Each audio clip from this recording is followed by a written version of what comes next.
wanda ya faɗi wannan addu'a kafa uku lokacin da yake wayan gari, haka kafa uku lokacin da yake yammata, ya yi kafa uku, haƙƙinsa ne akan Allah, haƙƙinsa ne gaba ga Allah subhanahu wa ta'ala, cewa tabbas ne babu kokonto gobe kiyama Allah zai yarda da shi, gobe kiyama Allah zai yarda da shi. Shine wanda ya ce raditu billahi rabban wa bil islami dinan wa bi muhammadin sallallahu alaihi wa sallam nabiyya.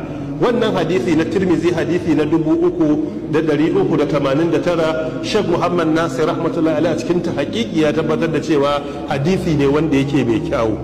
Kayi uku da safiya, kayi uku da yammaci, ka haddace, ka san ma'anar kuma ka yi imani da ma'anar. Idan ka yi wannan, to gobe kiyama haƙƙinka ne ga Allah, haƙƙi kake da shi, don muna da haƙƙi ga Allah kamar yadda Allah yake da haƙƙi a kanmu. Kai haƙƙinka ne ga Allah gobe kiyama cewa Allah ta'ala zai yarda da kai. Jama'a, don Allah akwai abin da ya kai gara ƙasa a filin lahira, ka tashi a filin kiyama a ce kana cikin jama'ar da Allah ya yarda da su.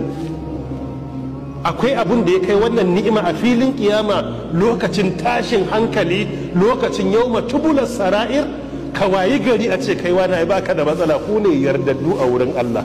Allah ya ce ya yarda da ku. La ilaha illallah.